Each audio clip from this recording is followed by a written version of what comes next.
Hello दोस्तों, कैसे हैं आप लोग। आज की वीडियो में हमारे पास है यूपी बोर्ड क्लास 12 के हिंदी के बोर्ड एग्जाम का मॉडल पेपर। और ये पेपर आप लोगों के बोर्ड परीक्षा की दृष्टि से बहुत ही महत्वपूर्ण है।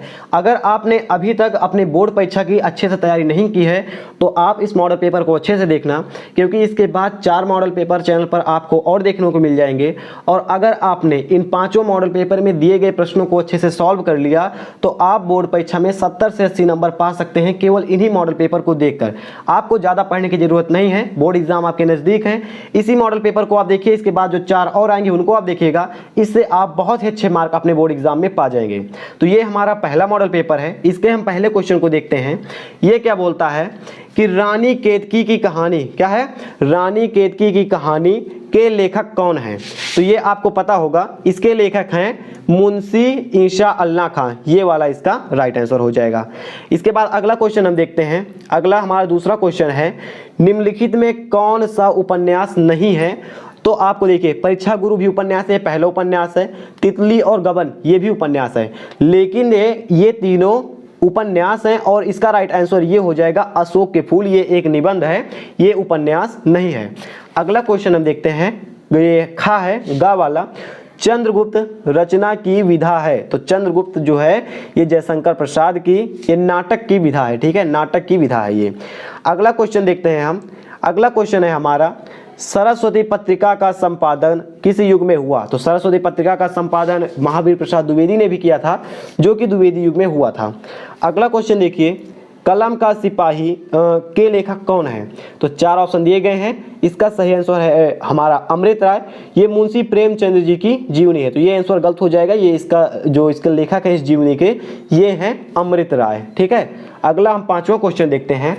ये है साहित्य लहरी के रचयिता कौन है। इस क्वेश्चन का आंसर आपको कमेंट करके बताना है। इंपॉर्टेंट क्वेश्चन है ये, दूसरे का और दूसरे का खा, इन दोनों को का आंसर आपको कमेंट करके बताना है, ठीक है।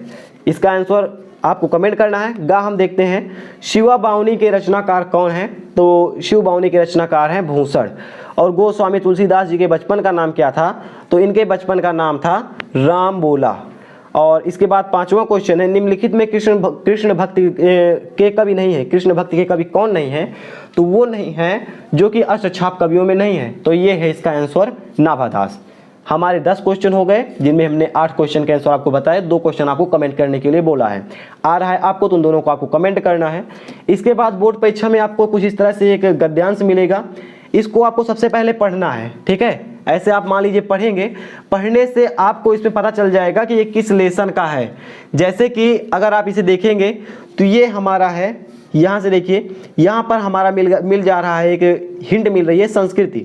तो इससे आप पता कर सकते हैं कि संस्कृत है। तो इसका जो राइट आंसर होगा वो होगा भाषा और संस्कृति। पाठ का नाम भाषा और संस्कृति। और अगर आप इसके रचयिता को देखेंगे या लेखक को, तो इसके लेखक हैं भाषा और संस्कृति के प्रोजी सुंदर रेड्डी। अगला क्वेश्चन देखिए, इसको आपको पढ़ना है। 10 नंबर का एक क्वेश्चन है, यहाँ से देखिए 10 नंबर का है। और नीचे आपको इससे 5 क्वेश्चन पूछे गए हैं। पहले में आपको लेखक और शीर्षक का नाम लिखना है। और इसके बाद और सारे जो 4 क्वेश्चन हैं, इन सारे क्वेश्चन का जो आंसर है इन सभी का आपको गद्यांश में मिल जाएगा। अगला क्वेश्चन देखते हैं हम। अथवा में आपको ये वाला पढ़ना है। अगर आपको ऊपर वाला नहीं आ रहा है गद्यांश तो इसे पढ़ना है। तो फिलहाल हमें तो ऊपर वाला आ रहा है भाषा और संस्कृति, तो इसे हम स्किप कर देते हैं। अगला देखिए, जैसे आपने भी गद्यांश देखा सेम टू सेम वैसे आपको एक पद्यांश मिलेगा। देखिए, गद्यांश और पद्यांश में एक चीज़ आप देखेंगे, जैसे हम इसे नीचे करते हैं तो यहाँ पर ये पूछ रहा है कि उपर्युक्त गद्यांश में, ठीक है, उपर्युक्त गद्यांश में शीर्षक का नाम लिखना है, कवि का नाम लिखना है। और इसके अलावा 4 क्वेश्चन जो हैं वो आपको उनके आंसर इसी में मिल जाएंगे जो आपको पोएम या फिर आपको गद्यांश दिया हुआ है। तो अगर आपको शीर्षक और कवि का नाम नहीं पता है, उसके बावजूद भी आपको 4 क्वेश्चन को करना है। 4 क्वेश्चन को अगर आप करेंगे तो 4 क्वेश्चन आपका मिलकर हो जाएगा 8 नंबर का। और अगर आप गलत भी करते हैं तो भी आपका जो है 6 नंबर इसमें से कहीं नहीं गया है। तो आपको सारे क्वेश्चन करना है, अटेम्प्ट करना है। जितने क्वेश्चन अटेम्प्ट करेंगे उतने क्वेश्चन आपको उतने का आंसर मिलेगा, यानी कि आपको उतने का नंबर आसानी से मिलेगा, ठीक है। जैसे यहाँ पर देखिए, नील परिधान बीज सुकुमार, खुल रहा मृदुल अधखिला, अंग खिला हो ज्यों बिजली का फूल। तो ये है आपका जयशंकर प्रसाद का श्रद्धामनु से है। तो आप लिख सकते हैं श्रद्धामनु। यहाँ पर देखिए क्या बोल रहा है, पहले आपको इसके शीर्षक का नाम लिखना है। तो श्रद्धामनु और आचार्य वो जयशंकर प्रसाद जी का है। इसमें आपको देखिए क्या करना है, इसमें आपको निम्नलिखित में किसी एक लेखक का साहित्यिक परिचय लिखना है। ठीक है, जीवन परिचय नहीं लिखना है, साहित्यिक परिचय लिखना है। कैसे होगा देखिए, 3 आपको दिए गए हैं। एपीजे अब्दुल कलाम का आप याद कर लीजिएगा, बहुत बार पूछा जाता है। एपीजे अब्दुल कलाम का अगर आपको जीवन परिचय आप जानना चाहें, स्मरणीय बिंदु आप इसे बोलते हैं, इसे आपको लिखना ही लिखना है। ये क्या है, जन्म आपको लिखना है, मृत्यु लिखनी है, माता का नाम, पिता का नाम, हो सके तो 1-2 रचनाएं, इतना आप लिखेंगे। तो यहाँ पर ये 5 नंबर का है क्वेश्चन, इसमें आपको 3 नंबर ऐसे मिल जाएंगे और 2 नंबर अगर आप अच्छे से लिखेंगे तो आपको वो भी 2 नंबर मिल जाएंगे। ऐसे ही आपको एक पद्य में लिखना है किसी का, 3 ऑप्शन 4 ऑप्शन आपको दिए गए हैं। फिलहाल बोर्ड में आपको 3 ही ऑप्शन मिलेगा, चौथा नहीं मिलेगा। तो आपको तीनों में से किसी एक का जीवन परिचय साहित्यिक परिचय लिखना है। अगला देखिए, पंचलाइट ध्रुव यात्रा कहानी का उद्देश्य लिखिए या फिर बहादुर कहानी का संक्षेप में मतलब कि संक्षेप लिखिए। तो अगर आपको यहाँ पर देखिए उद्देश्य से बोल रहा है, उद्देश्य मान लीजिए आपने नहीं याद किया है, तो आप उस सिचुएशन में क्या करेंगे, अगर आपको उद्देश्य नहीं याद है तो आप इस कहानी का सारांश लिख सकते हैं। ठीक है, आपको कुछ नंबर एग्जामिनर दे देगा सारांश अगर आपने लिखा है तो। ठीक है, तो सारांश जैसे गुलरी काकी की जो बेटी है मुनरी, तो एक इसमें गोधन है, पंचलाइट लाते हैं, इसे आपको लिख देना है। इसके बाद स्वपठित खंड काव्य पर, ठीक है, यहाँ पर देखिए बोल रहा है कि स्वपठित खंड काव्य पर क्या लिखना है, आपको एक प्रश्न को उत्तर देना है। इसमें आपको नहीं बताएंगे क्योंकि इसमें कई सारे खंड काव्य हैं जो आपके सिलेबस में है, उसी का आपको आंसर लिखना है। ठीक है, अगला देखिए क्या है आपका, निम्नलिखित गद्यांशों में क्या बोल रहा है कि निम्नलिखित गद्यांशों में किसी एक का संदर्भ सहित हिंदी अनुवाद कीजिए। तो आपको क्या करना है, इसमें यहाँ पर देखिएगा, ये आपको एक गद्यांश दिया गया है। ठीक है, ये आपको एक गद्यांश दिया गया है, इसको आपको पूरा पढ़ना है। पढ़ने के बाद आपको इसका हिंदी लिखना है। अगर आपको इसका हिंदी अच्छे से नहीं आ रहा है, मान लीजिए कि आपको इसका हिंदी अच्छे से नहीं आ रहा है, तो आपको कैसे भी करके लिखना है, लेकिन आपको इसको लिखना है। लिखेंगे तो आपको 5 में से 3 नंबर पक्का मिलेंगे। लिखना है, छोड़ना कोई भी नहीं है आपको। अगला हम देखते हैं ऐसे, यहाँ पर देखिए नीचे, ऐसे ही भाषा सुमुख्या मधुरा दिव्या गीरवाण भारती, यहाँ पर देखिए आपको सुभाषित रत्नानी पढ़ के जाना है, वहाँ से आपको 7 नंबर मिल जाएगा। बहुत ही आसान है, आपको बता रहे हैं, पढ़कर जाना है, 7 नंबर आपको पक्का मिलेगा यहाँ से।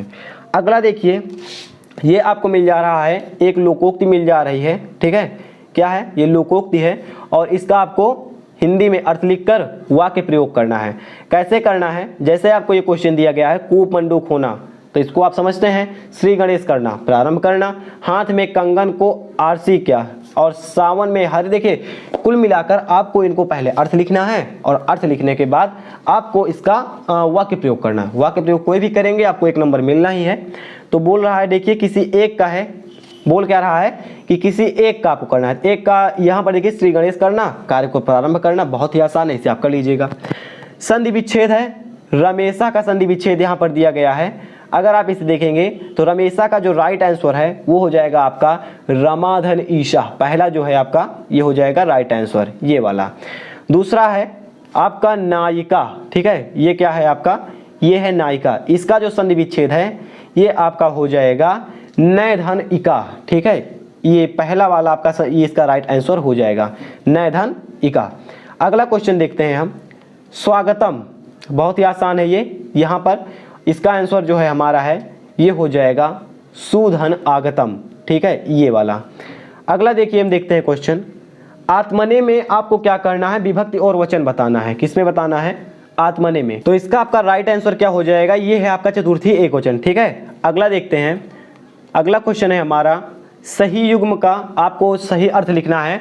जैसे ये आपका है पहला सकल और सकल, तो इसका अगर आप राइट आंसर देखेंगे तो सकल का अर्थ होता है आपका आकृति यानी कि चेहरा, और दूसरा सकल आप देखते होंगे प्रकृति से बोलते हैं दूसरे सकल को, क्योंकि आपने इसे हवन में देखा होगा। तो ये आपका सा वाला आंसर आपका राइट हो जाएगा। अगला देखिए अंशु और अंशु, इसका आपको राइट आंसर हमें कमेंट करके बताना है। और अगला हम क्वेश्चन देखते हैं, इसमें आपको एक शब्द के 2 अर्थ लिखने हैं। तो कर मीन्स क्या होता है, चंदा होता है, और कर मीन्स हाथ होता है, इसे आप लिख सकते हैं। ठीक है, कर चंदा मतलब तो दूसरा होता है, कर मतलब टैक्स जिसे आप बोलते हैं, इसको आपको हिंदी में लिख देना है। अगला देखिए, निम्नलिखित में से किसी एक शब्द का चयन लिखिए। तो यहाँ सबसे पहले गिना ना जाने वाला, यानी कि जिसको ना गिना जा सके अनगिनत हो जाता है, सबसे आसान है ये। अगला देखते हैं हम, जिसका कोई शत्रु ना हो वो होता है आपका अजात शत्रु, इसका कोई शत्रु नहीं होता है। अगला देखिए, मैं आपके उज्जवल भविष्य की कामना करता हूं। इसको आपको सही करना है। और यहाँ पर कवि है ना, इसे कवित्री रहेंगे, तो आपको वाक्य को शुद्ध करके लिखना है। और हमें हमेशा सदैव परिश्रम करना चाहिए, तो हमेशा यहाँ पर नहीं रहेगा, हमें सदैव परिश्रम करना चाहिए। इसके बाद ये सारे क्वेश्चन आपको कॉमन क्वेश्चन है, जैसे कि यहाँ पर देखिए करुण रस ये आता ही आता है, दोहा, सोरठा ये सब आते हैं, तो इनको आपको याद कर लेना है। रस, छंद, अलंकार आपको एक एक याद करके आना है। इसके बाद आपको एक लेटर मिलता है लिखने के लिए, और अंत में आपको एक ऐसे आता है, इसको आप लिख लीजिएगा। इससे आपके सारे क्वेश्चन यहाँ पर कंप्लीट होते हैं।